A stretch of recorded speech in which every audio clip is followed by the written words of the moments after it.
साथ उस रिश्ते में फंसी रहेगी। मगर मोदी का मकसद ये था कि हमको नुकसान पहुंचाया जाए।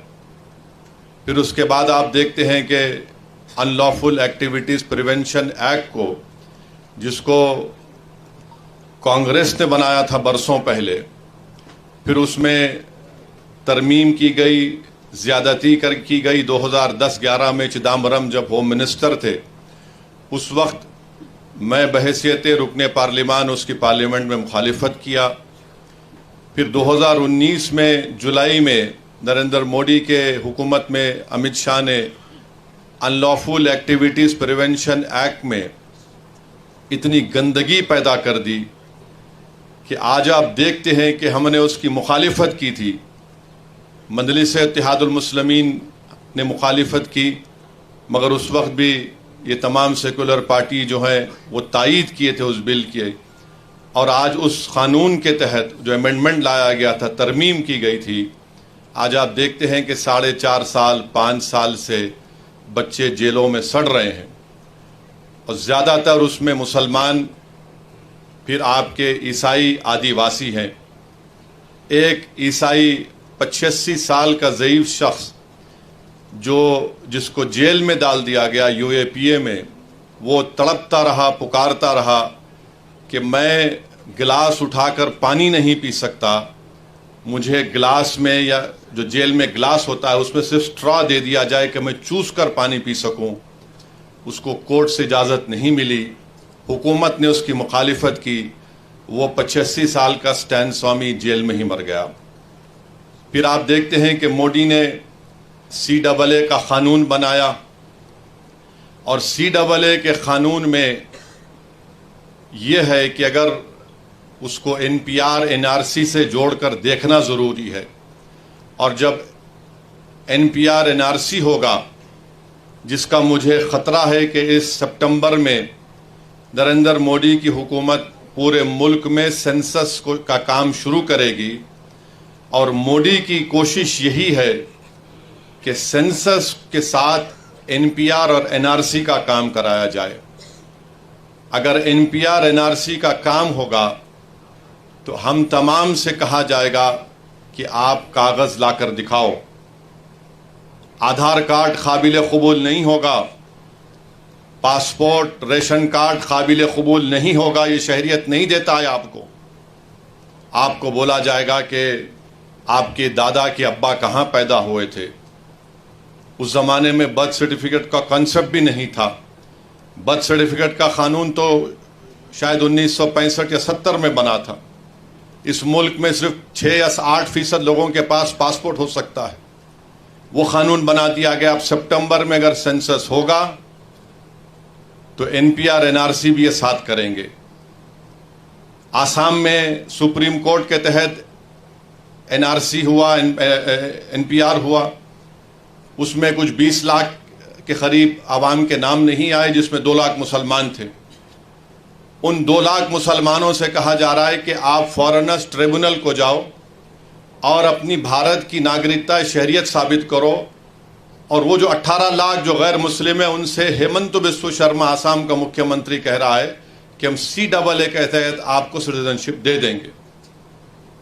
और आसाम में हमने देखा आज से चंद दिन पहले, हफ्ता भर पहले, 28 के करीब मुसलमानों को, आसाम में एक आसाम बॉर्डर पुलिस है, और आसाम बॉर्डर पुलिस किसी को भी रोड चलते आदमी को उठा सकती है और कहेगी कि तुम बांग्लादेशी हो और तुम साबित करो।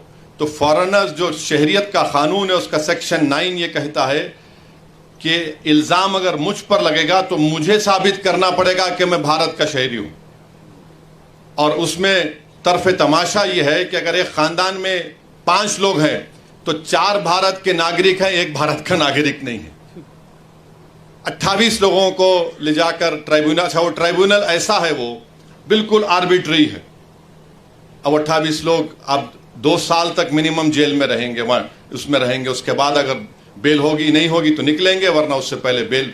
तो ये बताने का मकसद ये कि कानून ये। फिर जहाँ जहाँ बीजेपी की सरकार है वहाँ पर उन्होंने लव जिहाद का कानून बना दिया। जहाँ जहाँ बीजेपी की सरकार है वहाँ पर उन्होंने कह दिया कि हरियाणा में गौ रक्षकों को पैसे दिए जाते, हरियाणा की बीजेपी की सरकार की तरफ से बंदूक के लाइसेंस उनको दिए जाते हैं। इस पस मंजर में आपको वक्फ एक्ट को देखना है।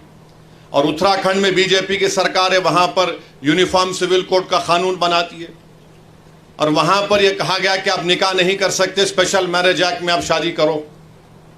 तो निकाह हमारे पास तो शादी निकाह से होती है, गवाह से होती है, महर देने से होती है, मगर उत्तराखंड में कुछ और बना दिया गया। तो इस पस मंजर में हमको देखना है कि बीजेपी इस मुल्क को एक हिंदू राष्ट्र बनाना चाहती है। बीजेपी सिर्फ मुसलमानों को ही निशाना बना रही। आज आप देखिए कि आज से चंद दिन पहले हाजी अशरफ अली मुनियार साहब को ट्रेन में जा रहे थे, उनको पूछा गया कि तुम्हारे पास डब्बे में क्या है, तो उन्होंने कहा भैंस का गोश्त। एक 70-75 साल के बूढ़े को ट्रेन में मारा और पीटा गया और उसके बाद उनको कहा गया कि आप कंप्लेन नहीं करना वरना तुम्हारी जान ले ली जाएगी। इम्तियाज जलील साहब ने मुझे नंबर दिया, मैं हाजी अशरफ अली मुनियार से फोन पर बात किया, उनके बेटे से बात किया। मैं शुक्रगुजार हूं इम्तियाज साहब का कि उन्होंने यहां से जनाब खिजर पटेल एडवोकेट को भिजाया, जो गए मुंबई को थाने गए, वहां पर नॉन बेलेबल सेक्शन लगवाए, उनकी बेल को कैंसिल करवाया। फिर आप देखते हैं कि एक हरियाणा में एक वाकया हुआ, बच्चे जो है गाड़ी में जा रहे, नौजवान बच्चे कभी खाना खा के जा रहे हैं, गांव रक्षक, जिनको गांव रक्षक कहना तौहीन होगी, राक्षस कहना पड़ेगा, उन्होंने क्या किया, उन बच्चों को बोला रोको गाड़ी। तो उस गाड़ी में बैठे हुए बच्चों ने समझा कि वे हमारे कोई दोस्त हैं जिससे हमने चंद दिन पहले लड़ाई लड़ी, कहीं वो हमको रोक कर ना मारेंगे, गाड़ी भगाया उन्होंने। 30 किलोमीटर तक इन गांव राक्षसों ने उस गाड़ी का ताक़ुब किया और फायरिंग की, और फायरिंग करने में एक बच्चा की जान चली गई। और वो बच्चे की जब जान चली गई तो पुलिस उसके घर को आकर, हरियाणा की पुलिस कहती है कि देखो ये जो लोग मारे ना, ये गांव रक्षक हैं, अच्छे लोग हैं, इनसे गलती हो गई। मैं उम्मीद करता हूं कि इंशाअल्लाह ताला जिन पुलिस वालों ने कहा कि उनकी औलाद भी ऐसी मरे और कोई आकर उनसे कहे कि मारने वाला बहुत अच्छा था, तुम्हारी औलाद मर गई। अच्छा, फिर मारने के बाद ये जालिम लोग क्या कहते हैं, हमसे बहुत बड़ी गलती हुई कि हमने अपने ब्राह्मण समाज के बच्चों को गोली मार दी। अब आप बताइए, इंसान इंसान होता है, बाद में ब्राह्मण होगा, मुसलमान होगा, नहीं होगा, कुछ भी होगा। ये कहा उन्होंने इंटरव्यू में मीडिया को, हमसे बहुत बड़ी गलती हो गई। और वो गाय रक्षकों को लाइसेंस कौन दे रही है? बीजेपी की हुकूमत। फिर अमरोहा में एक स्कूल का वीडियो है, एक 8 साल का बच्चा है, अपनी मां के साथ स्कूल गया और उसकी मां के साथ जो लोग हैं वीडियो रिकॉर्ड कर रहे हैं। प्रिंसिपल कहता कि तुम्हारे बच्चे को स्कूल से निकाल दिया। अम्मा बोलती क्यों निकाले? बोले ये अपने टिफिन में गोश्त लाता है और धर्म परिवर्तन कर रहा है। कोई 8 साल का बच्चा धर्म परिवर्तन कर सकता है? और प्रिंसिपल ये कहता है कि यह बच्चा बड़े होकर मंदिरों को तोड़ेगा, बम बनाएगा। अच्छा, अब तक उस प्रिंसिपल के खिलाफ कोई एफआईआर दर्ज नहीं हुआ, कोई एफआईआर दर्ज नहीं हुआ उसके खिलाफ। अब मुझे कल मालूम हुआ हमारे अमरोहा के मंजलिस के यूनिट से, शमीम साहब से, कि इंक्वायरी ये कहा गया कि नहीं ये तो झगड़ा था फीस का। अबे फीस का झगड़ा है तो तुझे क्या, तेरी क्या जरूरत कि तू मेरे बेटे को कहे कि तू बड़ा होकर जिहादी बनेगा? तेरी क्या जरूरत तू ये कहे कि गोश्त लाकर धर्म परिवर्तन 8 साल का बच्चा करेगा? 8 साल का बच्चा कोई कर सकता है धर्म परिवर्तन? बताइए आप। ये नफरत पैदा कर दी गई है मुसलमानों की तरफ से और इसका जिम्मेदार नरेंद्र मोदी है। इन्होंने एक सब तमाम किया। हां, ये 2014 से पहले भी था, मगर जिस ऊंचाई पर लेकर गए इसका क्रेडिट नरेंद्र मोदी को और उनकी हुकूमत को जाता है।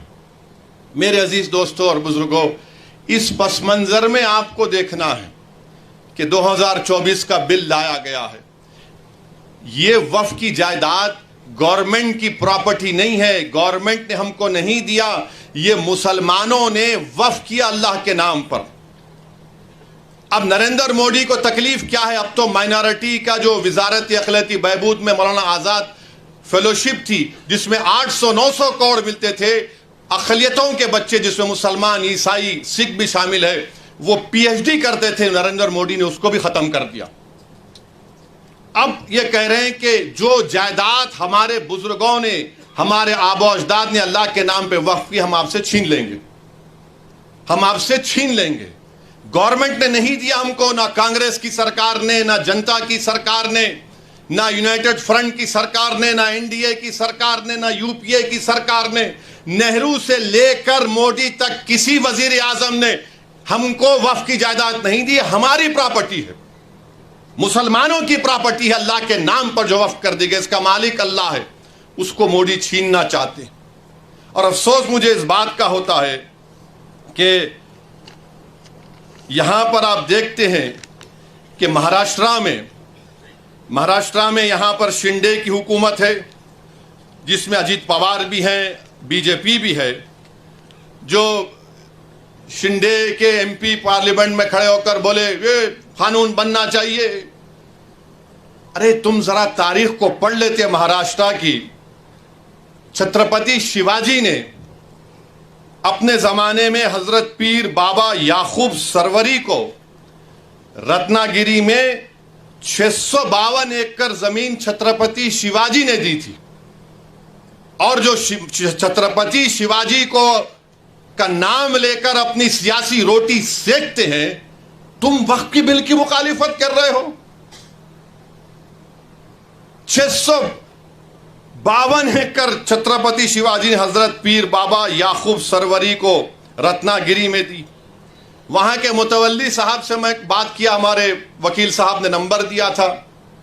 उन्होंने कहा कि ओवैसी साहब मेरे पास 250 साल का रिकॉर्ड है, 250 साल का मेरे पास रिकॉर्ड है। अरे छत्रपति शिवाजी से मोहब्बत करने वालों, तुम कितने दोगले हो, तुम झूठे हो। अगर तुमको छत्रपति शिवाजी से मोहब्बत होती तो तुम मोदी के वक्फ के कानून की मुखालिफत करते, मगर तुमने सिर्फ अपने मफाद के लिए, अपनी सियासी रोटी को सेकने के लिए और अपने मुसलमानों से नफरत के लिए आपने ये काम किया। और इम्तियाज साहब मुझे भी बताए कि जब छत्रपति शिवाजी रायगढ़ में जगदेश्वरी मंदिर को बनाए तो वहां पर उन्होंने एक मस्जिद को भी बनाया। और छत्रपति शिवाजी ने मलिक रिहाई दरगाह को विशालगढ़ में उसको हाथ नहीं लगाया। ये कौन लोग हैं जो जाकर मस्जिद को और दरगाह को हाथ लगा के आए परसों? तुम छत्रपति शिवाजी को मानने वाले हो ना, तुम तो क्या क्या कहते हो और तुम ये काम कर रहे हो। मेरे अजीज दोस्तों और बुजुर्गों, इन चीजों को आपको सामने रखना जरूरी है। और ये आप जानते हैं मुझसे बेहतर कि महाराष्ट्र में इम्तियाज साहब ने रिकॉर्ड दिया कि 53,411 हेक्टेयर जमीन वक्फ की है महाराष्ट्र में। 53,411 हेक्टेयर, जिसमें से औरंगाबाद में 4,099 हेक्टेयर है। तो ये पूरी जमीन नरेंद्र मोदी छीनना चाहते हैं, याद रखिए मेरी इस बात को। और कैसे छीनना चाहते हैं? उन्होंने कानून बनाया। अब ये जो बिल पेश किया गया है, वो बिल में क्या लिखा गया कि सेंट्रल वक्फ काउंसिल में पहले क्या था कि सिवाय वजीर को छोड़कर, मिनिस्टर को छोड़कर अगर कोई गैर मुस्लिम है तो वो चेयरमैन होते थे। उसमें बनते थे 3 मुस्लिम ऑर्गेनाइजेशन से, 4 जो बड़े मशहूर है मुल्क के member, 3 member of parliament, 1 Waqf board का मेंबर, 2 रिटायर्ड जज सुप्रीम कोर्ट का, हाई कोर्ट का, 1 वकील जो पूरा मशहूर हो, और 1 मुतवल्ली से, और 3 आलिम दीन होना चाहिए। अब हुकूमत ये कर दी है कि सिर्फ 2 मेंबर बनेंगे मुसलमानों के, पूरे के पूरे गैर मुस्लिम होंगे सेंट्रल वक्फ, बाकी सेंट्रल वक्फ काउंसिल में।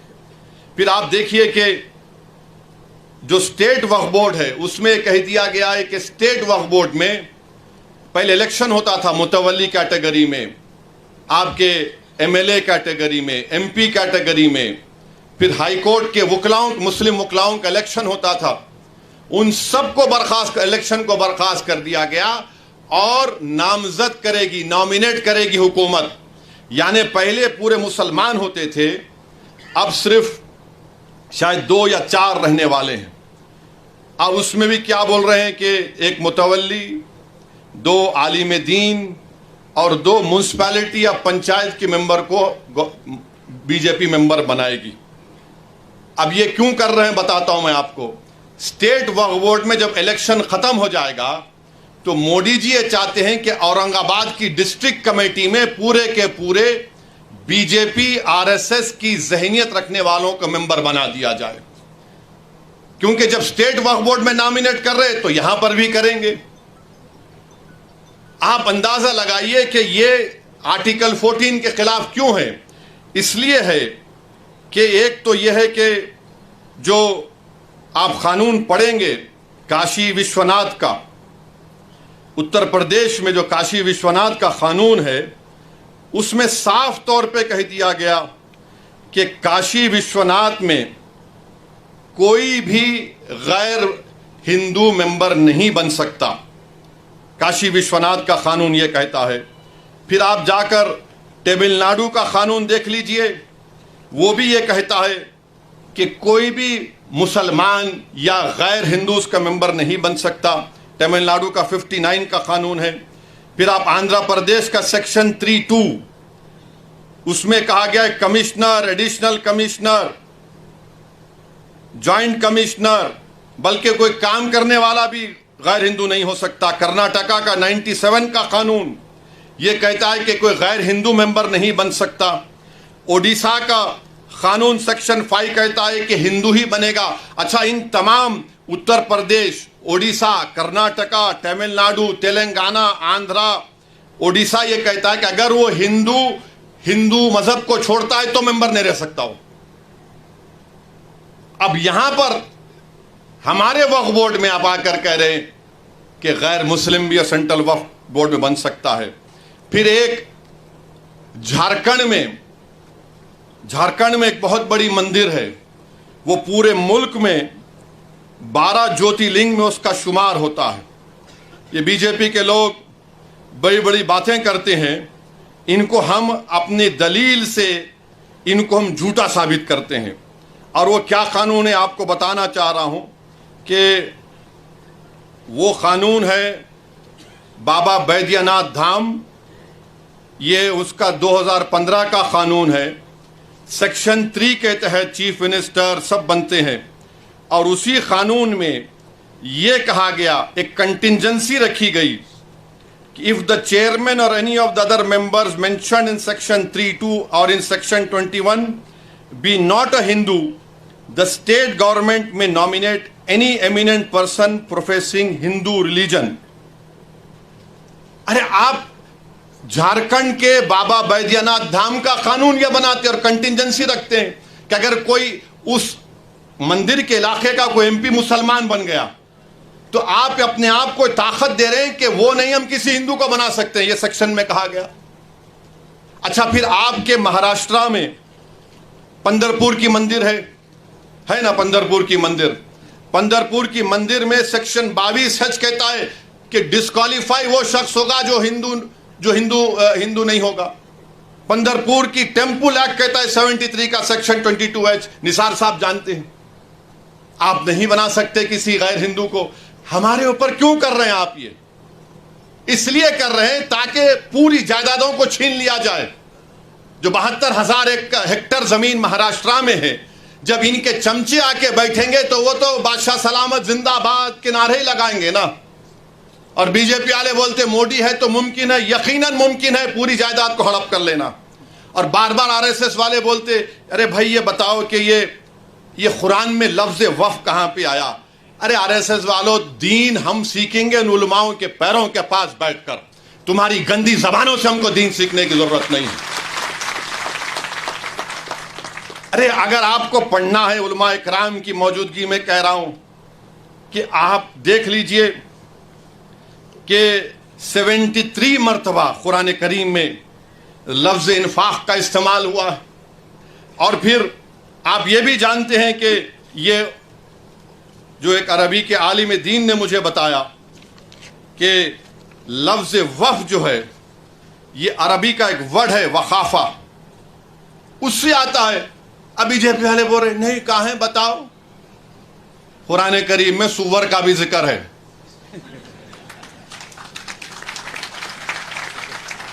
मेरे अजीज दोस्तों और बुजुर्गों, फिर अभी आपने सुना कि इसके बाद ये लोग क्या करना चाहते हैं। वक्फ ब यूज़र, सबसे पहले यहाँ पर हमारे बोरी समाज के भी जिम्मेदार आए, मैं इनको शुक्रगुजार हूँ। हमारे शिया लोग भी हैं, अहले सुन्नत के भी हैं, देवबंदी भी हैं, बरेलवी भी हैं, जमात इस्लामी के भी। अगर हमारे पास हम ओरली ज़बानी तौर पर बोल सकते हैं कि भाई ये मैं जायदाद को वक्फ कर रहा हूँ, हम ज़बानी तौर पर ये बोल सकते कि मैं अपनी ज़िंदगी में इस शख्स को अपना मुतवल्ली, नायब मुतवल्ली बना रहा हूँ। और हमारे क़ानून में section 123 of transfer of property act में उसको कबूल किया जाता है, हिबा को। मोदी जी कह रहे हैं कि ओरल तरीके से अगर आप बोलेंगे मैं वफ़ कर रहा हूँ, कबूल काबिल कबूल नहीं है। आप कौन होते हमारी शरीयत में मदाखलत करने वाले।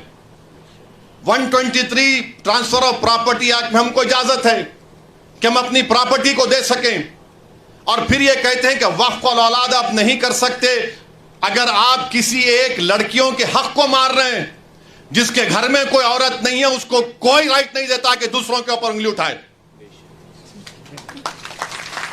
आप अंदाजा लगाइए कि कानून ये कहता है कि मैं अपनी औलाद को गिफ्ट कर सकता हूं, चाहे हिंदू हो या मुसलमान हो। कानून ये भी कहता है कि एक हिंदू हमारा भाई अपने विल के जरिए, विल, अगर उसको 2 औलाद है तो एक औलाद को पूरी दौलत दे सकता है। मुसलमान 1/3 से बढ़ के नहीं दे सकता है ना। अगर उसको 2 बच्चे हैं तो एक को 1/3 दे सकता, पूरी नहीं दे सकता।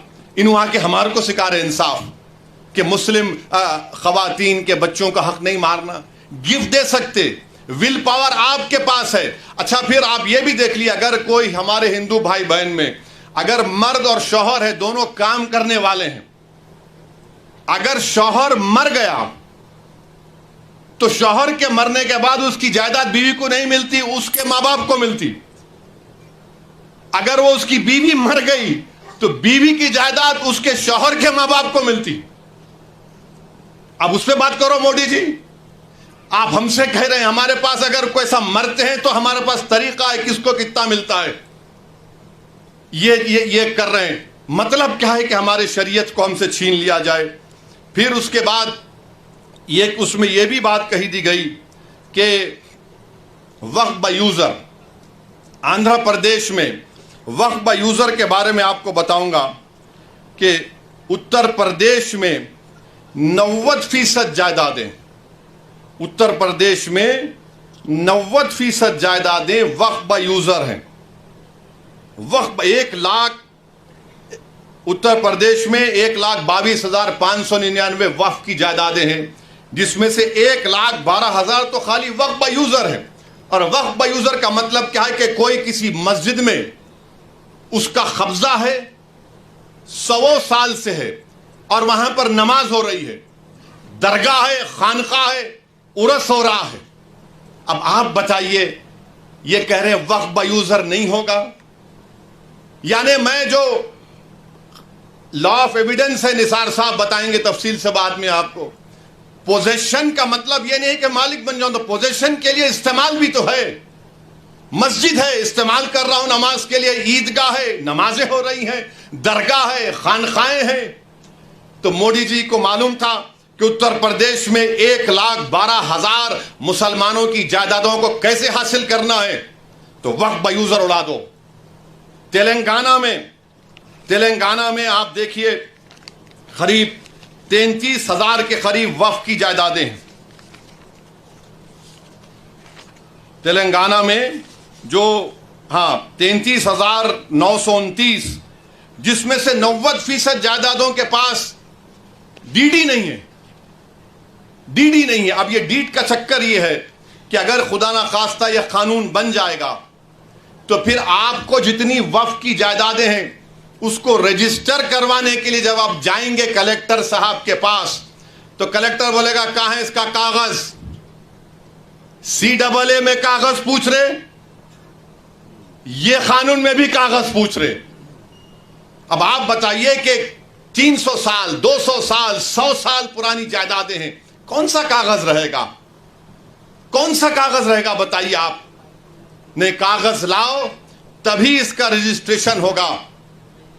तो वक्फ बाय यूजर आप अंदाजा लगाइए कितना बड़ा नुकसान हमारा होने वाला है। फिर उसके बाद इसमें सेक्शन 3C है, वो ये कहता है कि अगर कोई भी जायदाद वक्फ की है, यह कानून बनने से पहले और बाद में कोई भी जायदाद वक्फ की है और यह कानून से पहले और कानून के बाद वो वक्फ की जायदाद नहीं होगी ता वक्ते कलेक्टर फैसला नहीं करेंगे। कौन कलेक्टर है ये भाई? कलेक्टर साहब के पास कोई भी जाके बोल देगा कि देखो ये जायदाद वक्फ की नहीं है, ये शिवसेना वाले जाके बोलेंगे, बीजेपी RSS वाले जाके बोलेंगे। कोई कलेक्टर हुकूमत के वक्फ के खिलाफ फैसला देगा? कोई जाकर उसको, वो तो कलेक्टर साहब सोचेंगे अरे भाई मेरे को तरक्की करना है। और कानून ये कहता है कि कोई भी अपने ही मामले में जज नहीं बन सकता। अपने ही केस में जज कैसा बनेगा कलेक्टर, जिसको लैटिन में बोलते न्यूमो जुडोक्स इन कॉजा सुआए। अच्छा, फिर कलेक्टर जब इंक्वायरी, अगर आप जाके कलेक्टर को ही पावर दे दी आप कि कलेक्टर को जाकर कोई बोल देगा कि साहब ये इम्तियाज जलील का घर जो है ना वो वक्फ, या फिर कोई किसी का मस्जिद बोले ये वक्फ बोल नहीं है, तो कलेक्टर साहब क्या करेंगे? ठीक है, मैं इंक्वायरी ऑर्डर करता हूं। अच्छा, उसमें लव का इस्तेमाल हुआ कानून में कि कलेक्टर जिस तरह चाहे उसका इंक्वायरी का तरीक़ेकार अपनाएंगे। बाप की जागीर है कलेक्टर की कि जो चाहे तरीक़ेकार अपनाएंगे। और फिर दूसरा उसमें सुनिए, दूसरा उसमें बोलते कि कोई टाइम लिमिट नहीं, कलेक्टर साहब जब दिल में आया इंक्वायरी करेंगे, जब दिल में आया नहीं करेंगे। और तरफे तमाशा यह है कि जब तक कलेक्टर की इंक्वायरी मुकम्मल नहीं होती वो जायदाद वक्फ की नहीं रहेंगी। यानी मेरी मस्जिद है और मस्जिद को कलेक्टर बोलेगा मैं इंक्वायरी कर रहा हूं, तुम्हारे खिलाफ कंप्लेंट आई तो नमाज नहीं पढ़ना, तुम्हारी दरगाह है तुम फातिहा नहीं करना, तुम्हारा मदरसा है तुम नहीं तालीम दिलाना, मैं इंक्वायरी कर रहा हूं। अब इंक्वायरी सुबह क़यामत तक चलेगी, आप तो महरूम हो गए। यह कानून में लिखा गया है, याद रखिए। सेक्शन 3C आपको कह रहा हूं। अब यह सेक्शन 3 का मतलब क्या है कि दिल्ली में 316 जायदादों पर गवर्नमेंट का कब्जा, राजस्थान में 60, कर्नाटका में 40, मध्य प्रदेश में 50, यूपी में 60, उड़ीसा में 55। और सच्चर कमेटी में कहा गया कि दिल्ली के जो 123 जायदादें जो हुकूमत नहीं दी मुसलमानों को, 2007 में सच्चर कमेटी में कहा गया कि उसकी कीमत 7,000 करोड़ थी। 7,000 करोड़ कीमत थी उसकी। आज हम 2024 में आ गए। कौन वक्फ को छीन रहा है? नरेंद्र मोदी दुनिया का सबसे बड़ा झूठा है और जालिम है। आप कब्जा करके बैठे हैं, 84 से कब्जा करके बैठे हैं, बल्कि उससे पहले से। और 7,000 करोड़ की जायदाद, यानी कलेक्टर साहब जैसा कानून बनेगा कलेक्टर साहब बोल देंगे नो नथिंग डूइंग। ये 123 प्रॉपर्टीज जो 2007 में 7,000 करोड़ की थी, आज 2024 में शायद कम से कम 20,000 करोड़ की तो हो सकती है। मोदी जी बोलेंगे नहीं नहीं भाइयों बहनों, मैं तुम्हारा भाई हूं, 20,000 करोड़ दे दो तुम मेरे को। अरे आप अंदाजा लगाइए, सेक्शन 3C को निकाल कर ये कह रहे हैं। और फिर आप ये भी जानते हैं कि जब कलेक्टर बैठेगा, आर्कियोलॉजिकल सर्वे ऑफ इंडिया आसार कदीमा में दिल्ली में 172 प्रॉपर्टीज पर आसार कदीमा कब्जा करके बैठा है। जैसा यह कानून बनेगा उसमें कब्रस्तान भी है, उसमें मस्जिद भी है, ईदगाह भी है, जमीनात है। एएसआई बोलेगा हम मालिक तुम आउट। आपका यहां पर महाराष्ट्र में है, अहमदनगर में है, औरंगाबाद में आसार कदीमा के है। और आसार कदीमा के लोग बोलते, मोदी की तरफ से बोलते नहीं नहीं हम कैसा बचाएंगे। आसार कदीमा के कानून में शेड्यूल 6 है लिविंग मॉन्यूमेंट, यानी जिंदा मॉन्यूमेंट है। बोलते नहीं नहीं, आप लोग वहां पर वो मस्जिद में मदरसा खोल लिए। अरे दीवाने, तुम्हारा आसार कदीमा का जो कानून का सेक्शन 16(1) ये कहता है कि रिलीजियस कैरेक्टर को नहीं बदला जा सकता, रिलीजियस कैरेक्टर को नहीं बदला जा सकता। वो कानून ये भी कहता है कि अगर गवर्नमेंट एक्वायर भी कर ले उस प्रॉपर्टी को, तब भी रिलीजियस कैरेक्टर नहीं बदला जा सकता। ये आसार कदीमा के लोग, ये हिंदुत्व के इशारे पर नाचने वाली कठपुतली है ये लोग। दौलताबाद किले की मस्जिद को क्या किए थे, बोलूं मुंह खोल के अभी मैं? आजादी मिलने के 1 साल के बाद क्या नाम रख दिया तुमने उस जगह का? 16 कह रहा है कि उसके रिलीजियस कैरेक्टर को नहीं बदल सकते। मकसद एक ही है। देखिए, गवर्नमेंट का डेफिनेशन निसार साहब बढ़ा दिया गया, गवर्नमेंट का डेफिनेशन में बढ़ा दिया गया, तो ऐसा ही गवर्नमेंट हो गई। और गवर्नमेंट हो गई तो आर्टिकल 12 में आप इंजस्टिस नहीं कर सकते, आप स्टेट हैं, आप आर्टिकल 25, 26 का वायलेशन नहीं कर सकते। मगर यह कानून ऐसे बनाया जा रहा है कि एक तरफ जमीन खींचो, मस्जिदों को छीन लो, दरगाहों को खाली कर दो, खानखाहों को बर्बाद कर दो, और आसार कदीमा में जितने मसाजिद हैं उसको छीन लिया जाए। और वो रिलीजियस कैरेक्टर मस्जिद है तो मस्जिद में मदरसा है। नहीं, आप वहां वजू खाना बना लिए तो मैं कहां जाके वजू करके आऊंगा? मस्जिद है ना, नमाज हो रही है। तो इनका मकसद यही है कि ASI के कानून को, ASI के जरिए से ये तमाम जायदादें हमसे छीन ली जाए। ASI के कानून को सेक्शन 5, सेक्शन 6, सेक्शन 8 आप पढ़िए, आपको मालूम हो जाएगा। फिर वहीं पर आप देखिए, अगर आपको ये एक और उसमें बिल में लाए कि जैसा वक्फ कानून बन गया खुदा ना खास्ता, ये तो 6 महीने में सब रजिस्टर कराना। अच्छा, औरंगाबाद में जितनी प्रॉपर्टी आपकी, आप बोले ठीक है भाई अब कानून बन गया, हम जाके इसको पोर्टल पे चढ़ाएंगे। कोई RSS का आदमी जाकर कलेक्टर को बोलेगा नहीं ये मौलाना का मदरसा वक्फ का नहीं है, कलेक्टर साहब बोल दिए रोक दो, नहीं करना इंक्वायरी। अब इंक्वायरी चले, अब तक गया वो। सेक्शन 4 में सेक्शन 3 भी उसका कहता है। फिर कलेक्टर की रिपोर्ट, कलेक्टर साहब लिख के बोल सकते मेरे को तुम्हारा चेहरा पसंद नहीं आया, तुम ये मस्जिद पे खड़े थे, मैं इंक्वायरी ऑर्डर कर रहा हूं। ये सेक्शन 36(7) कह रहा हूं। रजिस्ट्रेशन 36(f) में जो रजिस्ट्रेशन का कानून लगाया गया, अब स्टैंप एंड ड्यूटी पे लगाना पड़ेगा आपको, यानी आप वक्फ कर ही नहीं सकते। फिर CO है, चीफ एग्जीक्यूटिव ऑफिसर, हमेशा मुसलमान होता है, तो आप उसको कह रहे हैं कि, और सेक्शन 40 में CO को इख्तियार कि अगर आप वो देखें कि किसी कब्रस्तान पर वहां पर जायदाद बना रहा है तो CO जाकर रोक सकता है, उसको बोलता है वक्फ है। कोई जाकर मस्जिद को तोड़ रहा है तो सेक्शन 40 में CO रोक सकता है। मोदी ने कहा कि नहीं नहीं, ये सेक्शन 40 भी मैं निकाल देता हूं, CO कुछ नहीं करेगा। ये इस कानून में बात कही गई। अब फिर वक्फ की जायदाद को बचा रहे हैं बीजेपी वाले, बोलते नंबर ही झूठे हैं।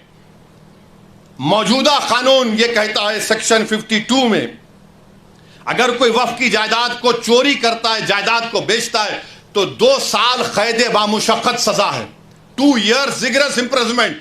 मोदी जी फजीलतुल शेख हैं, हजरत मौलाना है, हजरत इबलीस की तालीम याफ्ता मदरसे के तालिबे इल्म में गोल्ड मेडल मिला है उनको। उन्होंने कह दिया कि 2 साल रिगरस इंप्रिजनमेंट नहीं, 1 year सिंपल इंप्रिजनमेंट। 2 साल कैद बामुशक्कत की जगह 1 साल। पहले नॉन बेलेबल था, मोदी जी बोले जेलों को खाली कर दूंगा, वक्फ को लूटो। अब बेलेबल कर दिए। पहले जुडिशियल मैजिस्ट्रेट के पास, फर्स्ट MM के पास जा, बोले नहीं नहीं जरूरत ही नहीं है, मैं हूं तो मुमकिन है, ये काम कर दिए। फिर उसके बाद आप देखते हैं कि लिमिटेशन का कानून, लिमिटेशन का कानून क्या है कि अगर आप किसी की जमीन पर 12 साल एडवर्स 12 साल आप काबिज हैं तो आप ओनर बन जाते। वक्फ के कानून में नहीं है, आप 11 साल रहो, 100 साल रहो, 200 साल रहो। इसीलिए रत्नागिरी में वो जो मुतवल्ली जिसको छत्रपति शिवाजी ने जायदाद दी थी, वो 250 साल से वगैरह के कागजात है। अब अगर लिमिटेशन निकल जाएगा तो वो 250 एकड़ पर, बल्कि 652 एकड़ पर जो लोग काबिज है वो सब मालिक बन जाएंगे।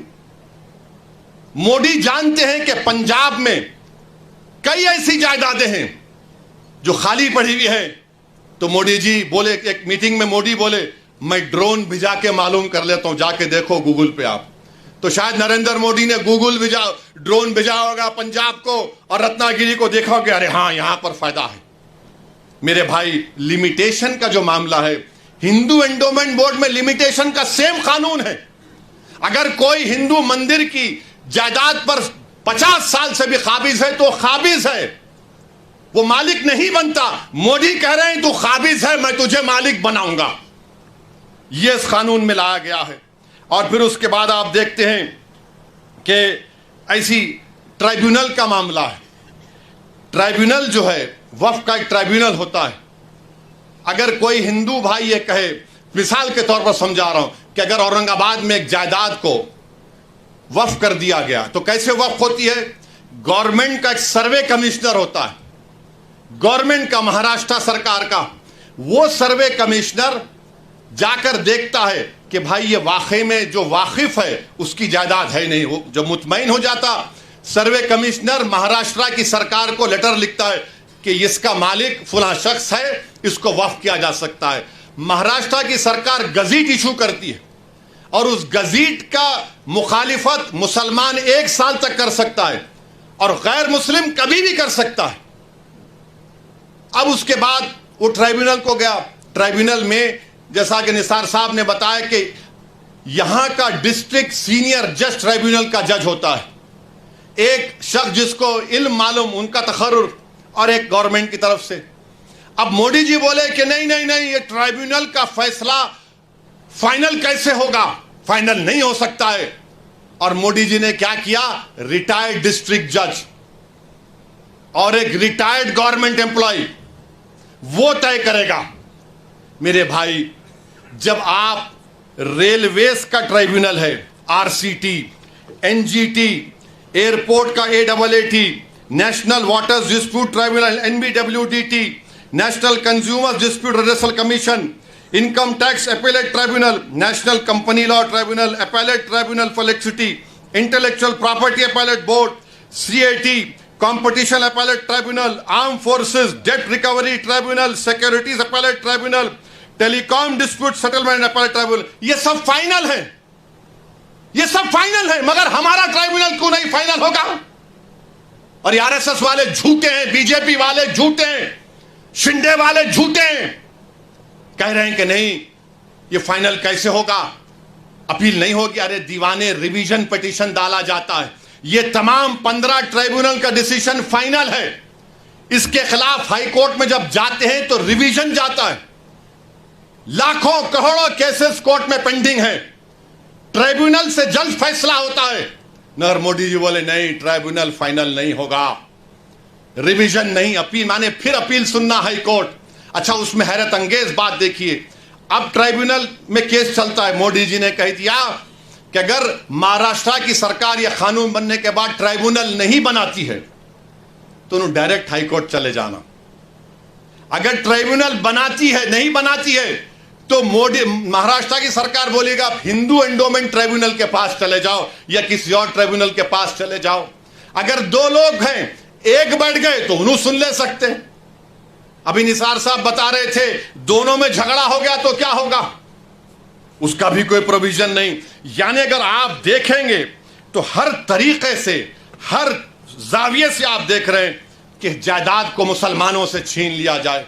अच्छा, जितने मुतवल्ली हैं, सेक्शन 61 में अगर कलेक्टर मुतवल्ली साहब को लगे, मुतवल्ली ये दरगाह और मस्जिद को बोल दो एक तुम्हारी नहीं है, लिख कर दो जल्दी। अब मुतवल्ली साहब अगर दरगाह और मस्जिद को लिख कर नहीं दिए कि मस्जिद और दरगाह नहीं है, तो कलेक्टर उनको 6 महीने की सजा दे सकता है और 20,000 जुर्माना उन पर लगा सकता है। अब आप बताइए वक्फ कहां बच रहा है इसमें? अरे बीजेपी, आरएसएस, शिंदे वालों, ये जायदाद गवर्नमेंट की नहीं है, हमारे पुरखों की है, हमारे आबो अजदाद की है, ये प्राइवेट प्रॉपर्टी है। तुम कैसा इसमें मुदाखलत कर सकते हो? मकसद एक ही है कि मुसलमानों से वक्फ को छीन लिया जाए।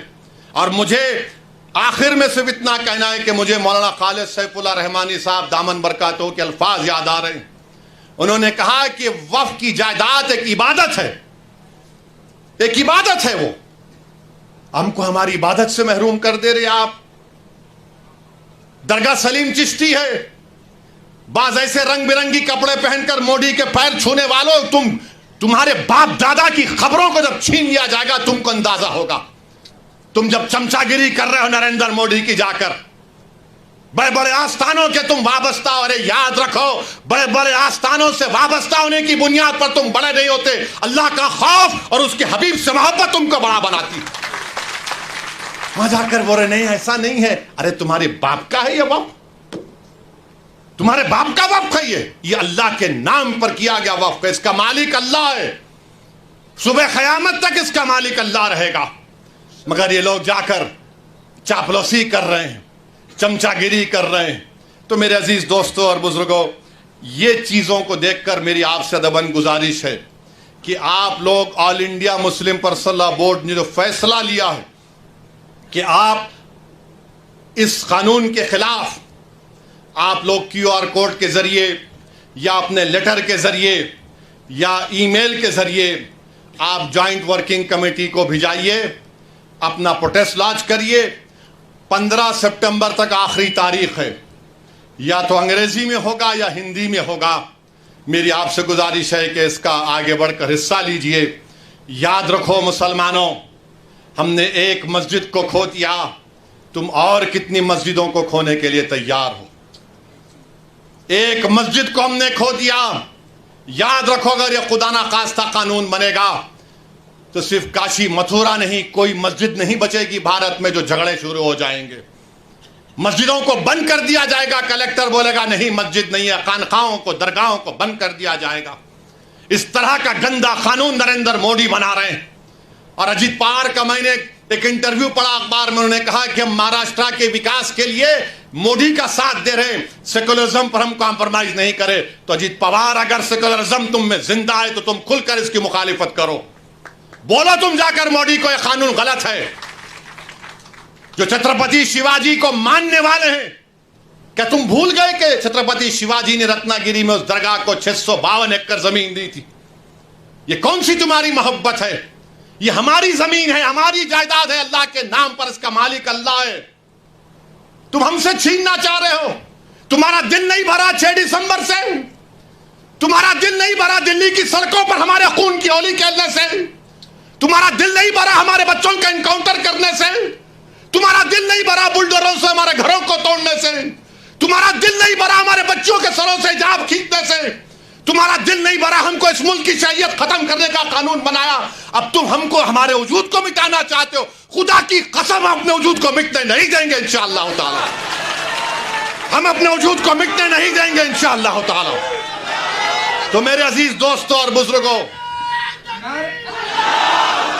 मेरे अजीज दोस्तों और बुजुर्गों, मेरी आपसे दबन गुजारिश है कि महाराष्ट्र के असेंबली इंतखाबात आने वाले हैं।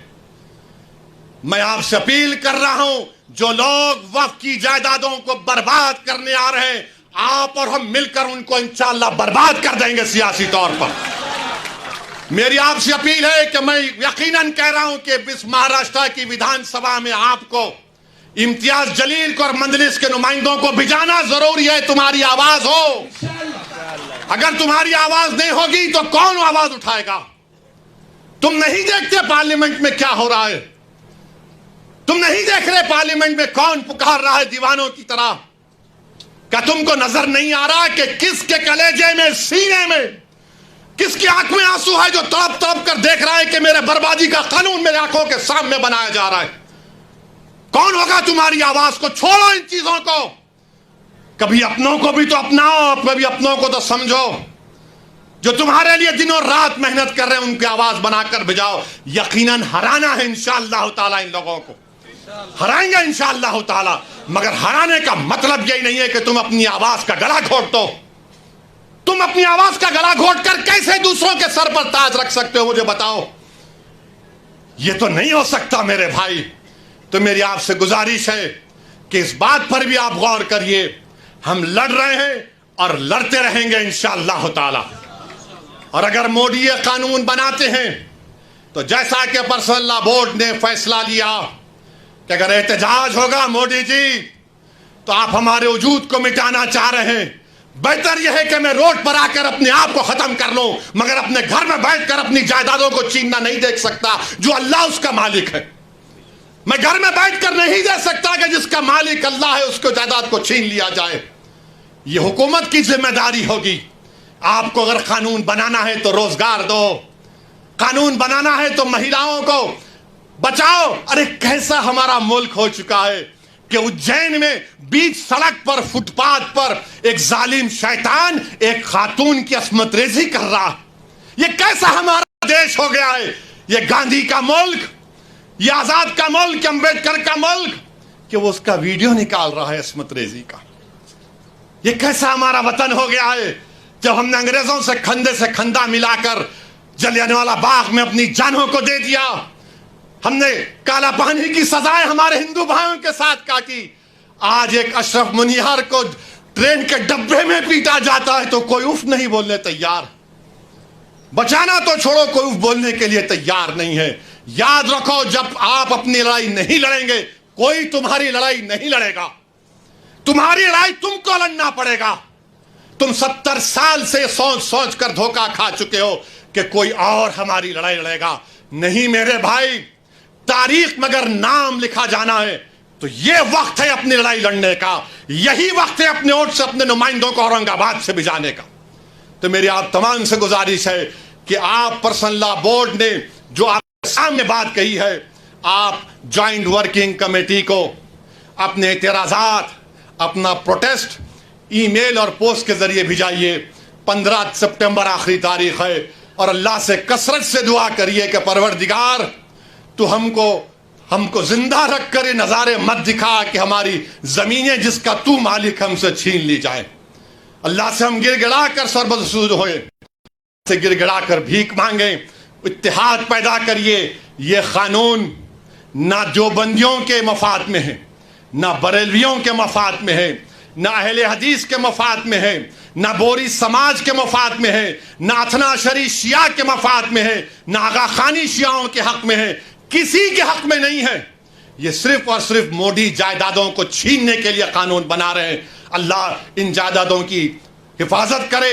अल्लाह हमको इतनी इत्तेहाद पैदा करे कि मुत्तहदा तौर पर इस कानून को रोकें और अल्लाह सुब्हानहू व तआला इन ऐसे हुकूमतों को, ऐसे पार्टियों को अल्लाह सियासी तौर पर इंतखाबात में इनको शिकस्त दे, बदतरीन शिकस्त दे।